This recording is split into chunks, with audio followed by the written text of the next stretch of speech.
Welcome back to the Parent Symposium. This session is on MiNivAn, MIBG and antibody therapy combination, which is going to be presented to you today by Dr. Juliette Gray, who's a clinical lead in paediatric oncology and haematology at University Hospital, Southampton. As per usual, if you've got any questions, please pop them in the Q&A box, which you can find at the bottom of your screen, and we'll get through as many as possible at the end of Juliette's talk. And with that, I will hand over to Dr. Juliette Gray to talk to you about MiNivAn. Thank you. So thank you, Nick, thank you for the invitation to speak today, and congratulations on organising such a fantastic conference. Can I just check that my screen has been shared? Can people see the slides? Not yet. Sorry, not yet. If you okay, sorry. Try sharing again. Let's just bear with me.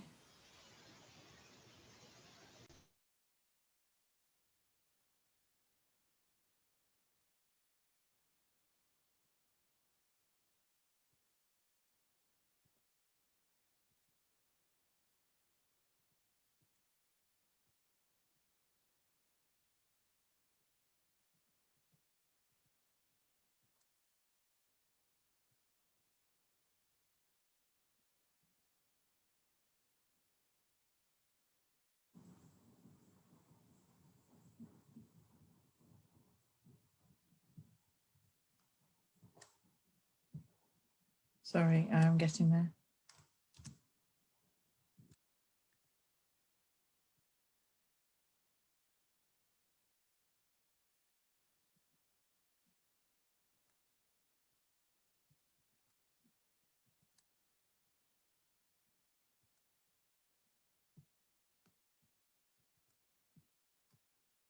Right, okay, can people see now? Oh, good, thanks.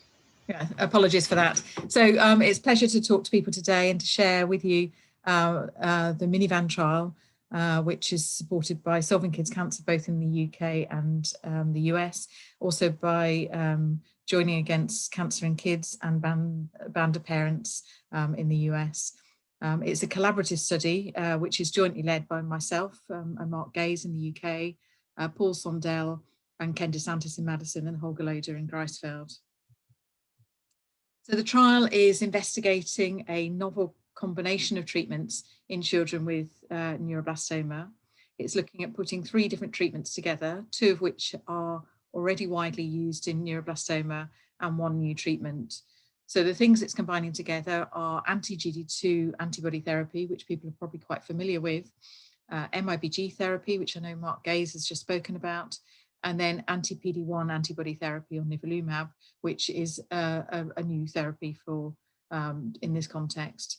And what I'd like to do is to talk about each of those in turn, and then the rationale of why we're putting them together in this trial, and then how the trial is working and some practicalities of the trial. So firstly, anti-GD2 antibody therapy in neuroblastoma, people probably know a little bit about. So antibodies are these Y-shaped molecules which are made by the body, by the immune system as part of the natural defense against infection, but they can also be manufactured in the lab and used as a medical treatment. And they have 2 bits to them. The top bit of the Y with the blue and the red recognizes proteins on cells or infections, which is in a very specific way. And just as they can recognize proteins on viruses and bacteria, you can also generate antibodies in the lab which recognize the proteins on cancer cells. And anti-GD2 antibodies have been designed and generated so that they recognize GD2, which is a very specific molecule which is found on the surface of all neuroblastoma cells. And so when these antibodies are made and injected into the body, they home into the neuroblastoma cells and coat the tumour cell with the antibody. And the other end of the antibody, the stick of the Y, the blue bit, recognizes a molecule on the immune cells of the body. And what that then does is bring in cells of the patient's own immune system to coat the tumour cell, which is covered with the antibody, and hopefully gobble up the tumour cell and kill the tumour cell. And about 10 years ago, this study was reported by the US Children's Oncology Group by Alice Yu, which showed that if anti-GD2 antibodies were given in addition to normal standard treatment for high-risk neuroblastoma, then there appeared to be a very significant improvement in both the event-free survival, so the number of children relapsing, and also the overall survival, so the number of children who are alive at 2 years. And you can see where I've circled in red here that about 20% fewer children had relapsed when they'd had the antibody therapy, which was obviously a huge cause for excitement and appeared to be a very big step forward in the treatment of this disease. So in that trial, the antibody, the anti-GD2, was given with 2 other molecules, so IL-2 and GM-CSF, both things which were injected into the body with the aim of boosting the patient's immune cells so that there were more immune cells ready in the patient to go and gobble up the tumour cell that was coated with the anti-GD2 antibody. Although this was a huge breakthrough, the study, and changed the practice and treatment of high-risk neuroblastoma across the world, there are a number of limitations to the treatment. The first thing about this treatment is it was not without side effects. The GD2 molecule is also found on pain fibres in the body, and so injecting the anti-GD2 antibody caused quite considerable pain, and children needed to have morphine infusions in order to be able to tolerate that pain. And as well as that, injecting the antibody also seems to cause an inflammatory response and temperatures and allergic reactions, and can cause side effects which can be quite considerable.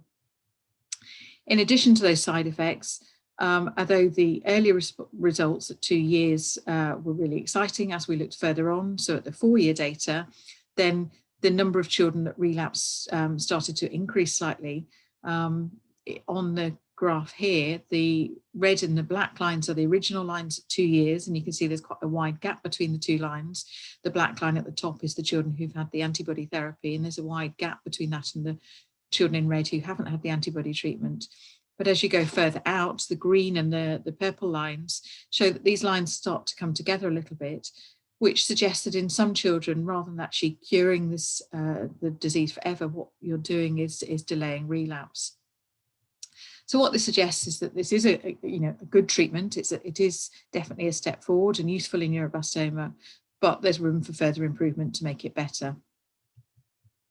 So within Europe, there's been some studies to try and improve both these aspects, both the side effects and the efficacy of the antibody. And the studies in Europe, rather than using dinutuximab, which was the anti-GD2 antibody used in America, used a closely related antibody called dinutuximab beta, which is very similar in structure. And what the European studies showed was that the outcomes when dinutuximab beta was used seemed to produce very similar results to the American study. In the European studies, the antibody was given with and without IL-2 to see whether that was really necessary, because it was clear from the study in the States that the IL-2 really did increase the side effects. And what we were able to show in Europe was that actually the IL-2 did significantly increase the side effects, but it really wasn't needed to see the benefits of the antibody. And so now in Europe, we no longer use that as part of the treatment. And the third thing that the studies in Europe have showed that the side effects could be reduced by giving the antibody much more slowly.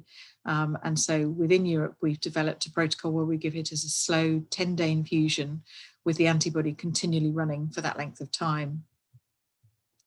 And giving the antibody in this way, which can be delivered in a portable pump, as shown in the picture here, which children can potentially go home with, it's given as a 10-day infusion, and we were able to show that actually by giving it in that way, not only do you get better levels of the antibody in the blood because you get a more continuous level, but also you reduce the side effects. And when the antibody is given in that way to children with relapsed or refractory neuroblastoma, whose treatment hasn't fully responded to other treatments, then just by giving the antibody, you see about a 50% response rate. So 50% of children will have signs of the disease shrinking on their scans. So what this suggests is this is a good way of giving the antibody by this slow infusion, because it's well tolerated. Children can potentially go home by it. It's effective, but it's not completely effective as a treatment on its own, and it's not going to cure children on its own as a single treatment, but maybe there's a potential to combine it with other things. So that's the first component of the treatment, the anti-GD2 antibody. The second element of the treatment is MIBG therapy. So Mark Gaze has already spoken about this in the previous talk, so I won't dwell on it for long. But just to say that MIBG therapy is a radioactive labeled molecule which targets 2 neuroblastoma in the body.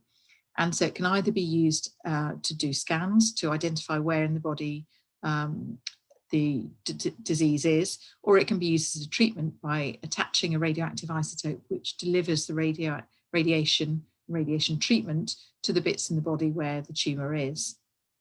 And as Mark talked about in the previous talk, that has been widely used in children with neuroblastoma, and there is good response rates. It improves scans in a large number of children. It extends survival of children. But again, on its own, as a treatment on its own, it is unlikely to cure children. And therefore, there's the potential to use it in combination with other treatments to improve treatment. So the third element of the treatment is something called anti-PD-1 antibody, or nivolumab. And this is something that hasn't been widely used in children or in children with neuroblastoma. So it is an antibody like the anti-GD2. It's the same sort of Y-shaped molecule. But rather than the anti-GD2 antibody, which binds to and coats the tumour cells themselves and targets the tumour cells, this type of antibody targets the immune system. And what it aims to do is to switch on and stimulate the immune system to boost the body's own natural immune response to cancer. And there's a number of different molecules in the immune system that have been targeted in this way, and lots of different antibodies have been made and tested, mainly in adult cancers, to try and switch on the immune system to unleash the body's natural immune response to cancer. And of these, anti-PD-1 has probably been the most successful. So in adult cancer, this type of antibody, anti-PD-1, has been approved for use in melanoma, lung cancer, kidney cancer, head and neck cancer, Hodgkin's lymphoma, lots and lots of different adult cancers. And is probably the single most rapidly developing new anti-cancer treatment for adult malignancies. At the moment, there's well over 2,000 clinical trials of anti-PD-1 for adult cancers. And the majority of those trials, which is summarised in this colourful picture here, are using the antibody in combination with other treatments to try and maximise the effect of the antibody. And so some of these are using the antibody in combination with chemotherapy, with radiotherapy, with other immunotherapies, a whole range of different things. And what we found from all the studies in adult cancers is firstly that some cancers respond better to this type of treatment than others. And those that respond well tend to be those where there's a strong natural immune response to cancer. And that tends to happen in the cancers that are most mutated, most foreign to the immune system. And that's particularly things like melanoma and lung cancer, which are driven by carcinogens or ultraviolet light, smoking, where there's lots of mutations in the cancer cells, and the cancer cells therefore look very foreign to the immune system. And in those type of cancers, the response rates to this type of antibody on their own are reasonably good, and you can see good responses just to the antibody as a single treatment. However, for most adult cancers, using the antibody on its own isn't enough, and that's why people are exploring all these different types of combinational therapy. The side effects from this type of antibody are very different from chemotherapy or indeed from anti-GD2 antibody, and most of the side effects that are seen are those that are caused by stimulating the immune system and making the immune system overactive. So these can be allergic reactions or autoimmune reactions. And so it can be skin rashes, diarrhea, inflammation in the liver, or indeed inflammation in any other bits of the body.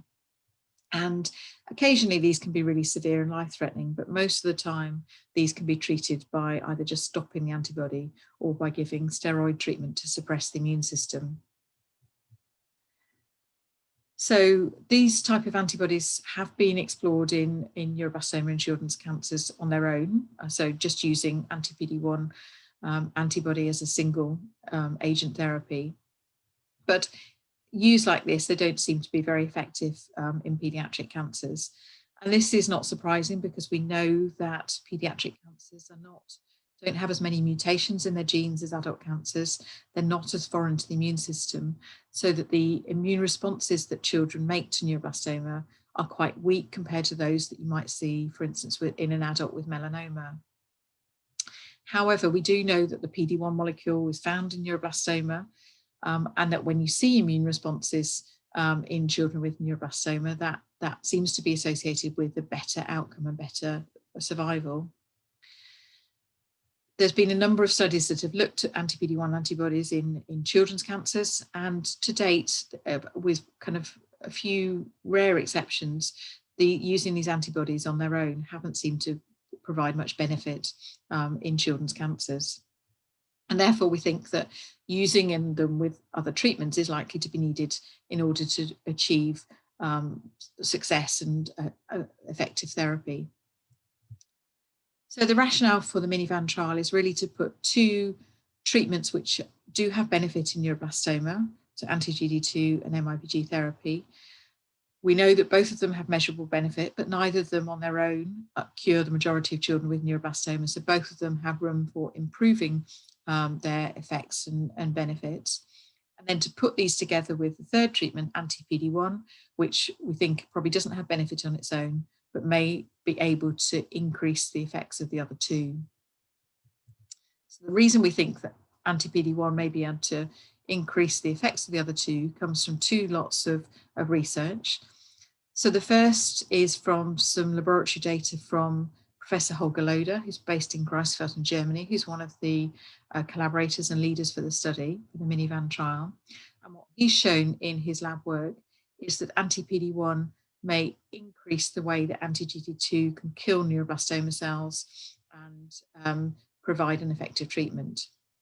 So both looking at cells and how the anti-GD2 can kill neuroblastoma cells in a test tube, and then also how it can kill neuroblastoma in a preclinical neuroblastoma model, he's shown that anti-PD-1 seems to be of benefit. So the second lot of evidence and rationale comes from Professor Paul Sondel, who's based in Madison in Wisconsin, who is one of the other collaborators for the study. And he's gone one step further, and as well as putting in an anti-PD-1 type antibody, he's also included some radiation therapy into his preclinical work and models, and shown that there seems to be a benefit by putting the three treatments together, so the two different types of antibodies and the radiation treatment. And that seems to be partly that when you kill tumour cells, it has a sort of vaccine effect. So the dead cells act as though they're immunising the immune system of the patient. And then if you can boost that with the anti-PD-1 antibody, you may be able to boost that immune response and hopefully generate a long-term immune response which controls the tumour in the long term and causes long-term survival, which is what the goal is. And what Paul Sondel has shown is that if you put these three together, they seem to be better than any of the treatments individually, and you need all three for that. And there seems to be a kind of complicated reaction between the three of them, which seems to translate into benefit into survival. That's all in the laboratory. So at the moment, we don't have any evidence from patients that the three will work together. That's what the trial is aiming to look at. So the trial aims to put all three of these together and aims to use the PD-1 antibody to boost the immune responses generated by the anti-GD2 and the MIBG therapy to make the immune environment in the neuroblastoma more favourable for immunotherapy, and hopefully to generate a lasting immune response, which will ultimately lead to cure. This is what's called a phase 1 trial. It's an early phase trial. And so the main objective, the main aim of the trial is to check that giving these 3 treatments together is safe, that it's tolerable, that children can tolerate it. In addition to that, we'll seek to see whether we can see any effects on the tumour, whether tumours shrink. And also, if that does happen, if we can correlate that to the immune reactions that are going on in patients who would take serial blood samples from children having the treatments, to see if we can see any evidence that we're generating the type of immune response that we're trying to achieve.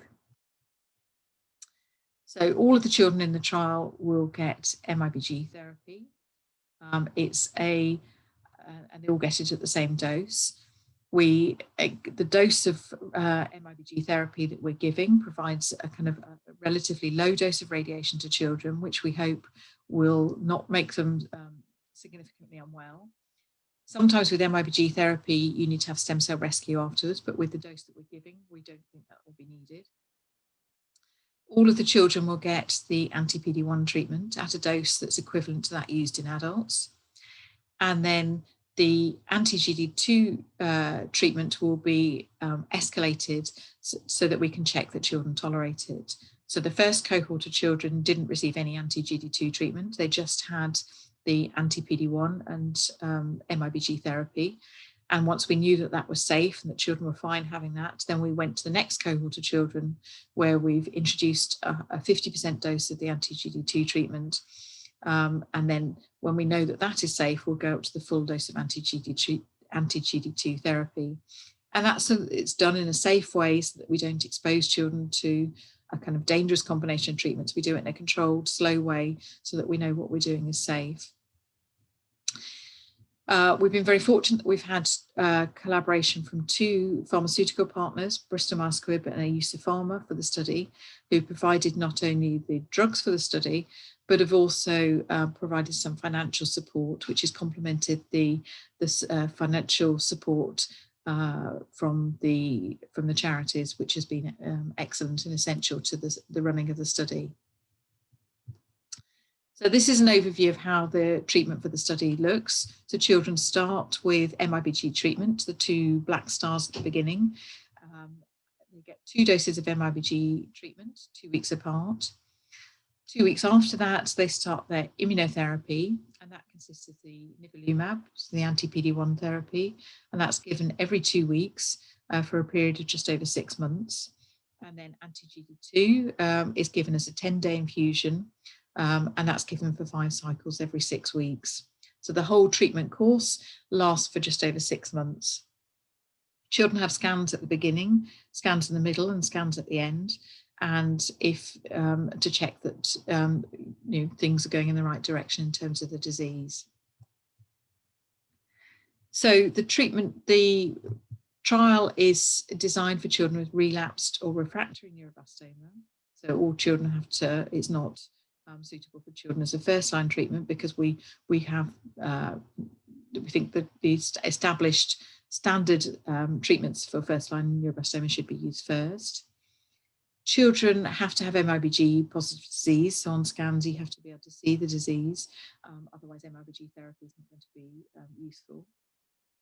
There isn't an upper age limit for this study, so we've already had some young people who have been in their early 20s who've taken part in the trial. Patients can't have had anti-PD-1 antibody therapy previously, but they can have had MIBG therapy or anti-GD2 therapy. And like all clinical trials, patients have to have adequate heart, kidney, lung function and blood counts before they can go on the trial. And that's to check that they're well enough to tolerate the treatments.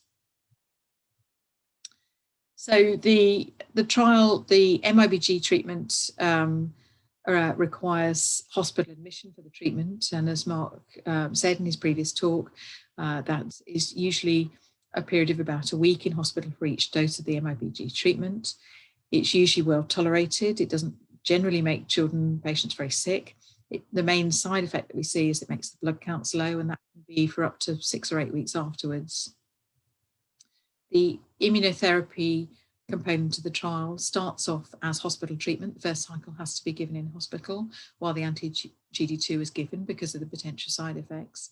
But after that, it can be potentially given on an outpatient basis, depending on where the patient lives and how close they are to the hospital. But it can be delivered in the portable pumps to minimise the amount of time that children have to have in hospital. In our experience, children are generally reasonably well during the immunotherapy part of the treatment. When the anti-GD2 is delivered as a slow infusion, it's generally well tolerated in terms of pain, and often children require minimal or no morphine treatment with it. In general, the first cycle causes more side effects than subsequent cycles, and each cycle of treatment tends to get better in terms of the side effects that are experienced. But although we can give it as an outpatient treatment, it still is a significant number of trips to hospital and in and out of hospital for the treatment.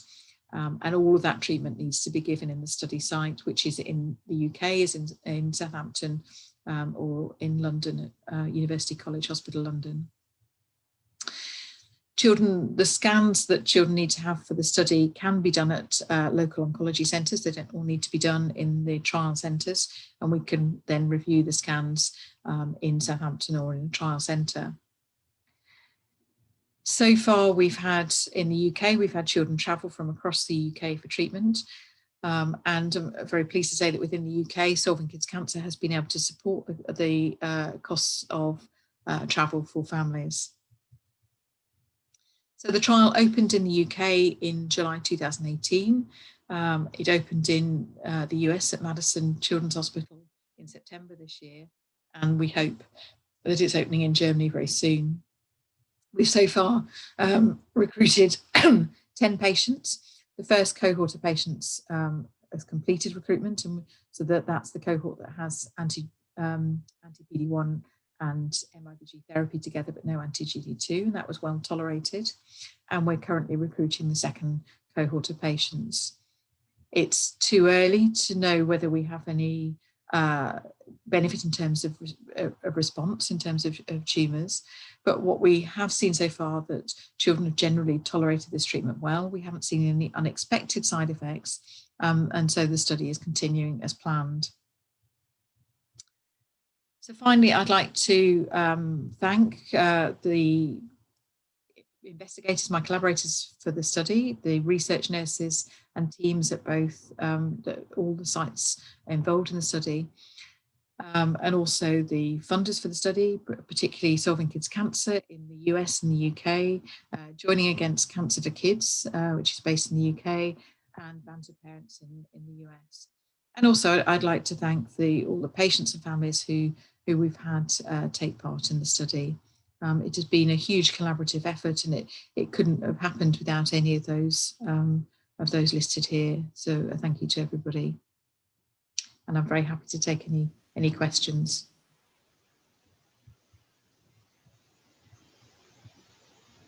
Thank you very much, Dr. Gray. We have a few questions. If anybody has any other questions, please do put them in. And also, we've got about 15 minutes or so. If anybody's got any questions more generally on immunotherapy, then please do let us know. So the first question, so this is a specific question, but it does generalize also maybe to the Veritas study, which Mark Gay's talked about. For children on the first cohort of the MiNivAn study who would have received MIBG therapy and anti-PD1, but who subsequently went on to receive anti-GD2 some months later, which is a not dissimilar situation that will arise in the Veritas study. Is there still potentially benefit of having the MIBG therapy some months before the immunotherapy, or theoretically do the two have to be given one almost immediately after the other? Yeah, I think the honest answer is we don't know for certain, but the effects of MIBG therapy on the immune environment, which is what the kind of rationale is, could have the potential to last for longer. So I think that has the potential to have benefits. You know, in the trial we've looked at it with a very specific timing, but that's because we want to do it in a controlled way. But I think the potential is there to last longer. When will the results of the phase 1 be made available, and has there been a delay in these results being made available? So the main aim of the phase 1 trial is to determine that it's safe and tolerable, and that is, we won't know until we've got the third cohort of patients recruited and we've seen that there's no unexpected side effects in those patients.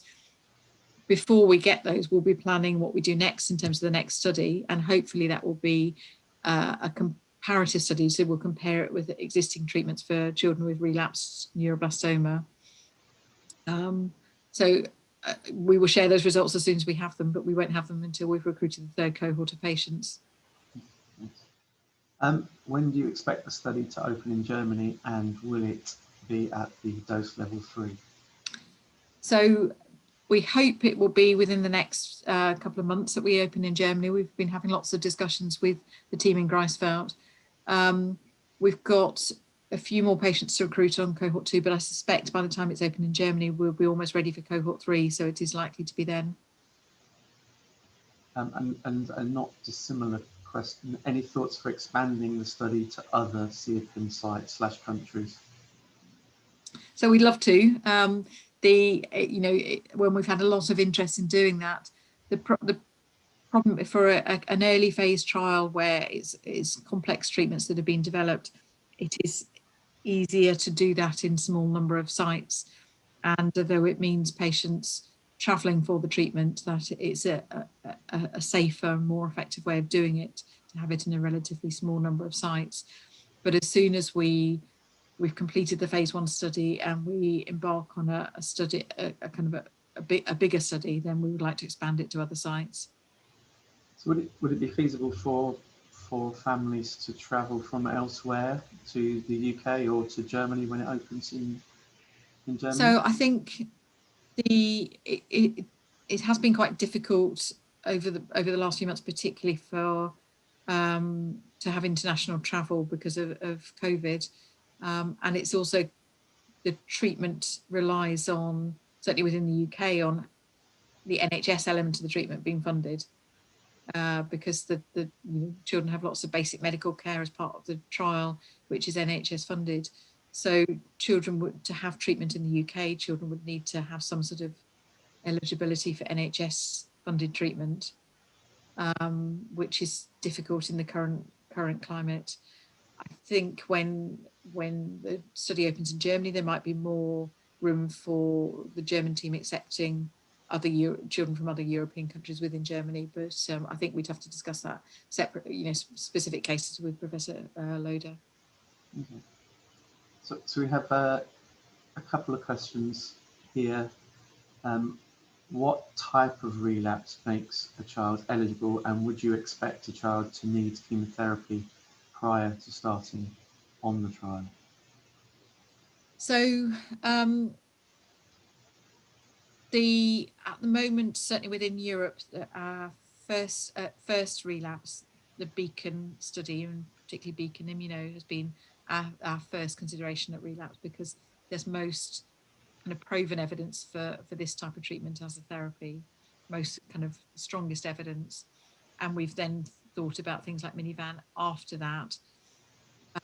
But that's not written in stone, and it can be considered for any child with relapse therapy who've exhausted proven therapies. MIBG therapy takes a little bit of planning and time to get ready, and so for most children it may be necessary to have some sort of chemotherapy to keep things stable while those preparations are taking place. And that's written into the trial that that's possible and allowed. And so we can be making plans and recruiting to the MiNivAn trial while the child is also having some chemotherapy in parallel. Are there restrictions on how many children, given the nature of the study, the restrictions on how many children can be kind of enrolled on it at the same time? Yeah, there is, because the trial is to look as to whether it's safe and whether there's unexpected side effects. Then it wouldn't be safe to just recruit lots of children all at once without that being done in a regulated way. So what we can do is recruit up to 6 children in each cohort, and and we have to know that the first 3 of those children have gone through the first cycle of of treatment without any unexpected side effects before we can open the next cohort. So there is a kind of there does seem to need to be some regulation as to how quickly we can recruit patients. If a patient, so this is a more general question, I guess, although it also applies to MiNivAn. If a patient completes a trial with positive results, i.e. showing shrinkage of tumours, can the patient be accepted to repeat the same trial? So we can potentially extend the trial treatment for longer, for another couple of cycles of treatment, if it's considered that the patient is getting a response, a benefit from it, and that they're tolerating it well. But in terms of re-enrolling on the trial, you can only... They wouldn't re-enroll, we would just continue the trial treatment for a little bit longer. So we've got a couple more questions, unless anybody, we have a few more minutes, so if anybody wants to ask any other questions either about the MiNivAn trial or about immunotherapy treatment in general, please do. As the use of immunotherapy increases in general, is there any evidence of pseudo-progression or hyper-progression becoming a potential issue in the treatment of cancers, I guess? So pseudo-progression is what is occasionally seen in adult malignancies treated with anti-PD-1 therapies, where the tumour will kind of increase before it shrinks, and that can be partly the immune response to the tumour is causing a swelling and kind of transient increase in size of the tumour. And also in some instances it's been postulated that actually signalling through the PD-1 can drive the tumour growth itself. We haven't seen any evidence of that in paediatric cancers, and we haven't seen any evidence of that in the patients we've treated so far on the MiNivAn trial. But it's something that, you know, we're observant for, but we haven't seen any evidence of that. So there's one more question. We did put this to the session with Dr. Belanger and Dr. Moreno, but I'll ask it of you as well. So given there was a recent paper from Germany about just using the combination of anti-GD2 and anti-PD-1, I guess following on from the preclinical work that you showed, and obviously the availability of MIBG being a very specialist treatment makes it more difficult. Is it at all considered as a MiNivAn arm in order to just do the anti-PD-1 and anti-GD2? And if not, would it be a potential combination as compassionate use?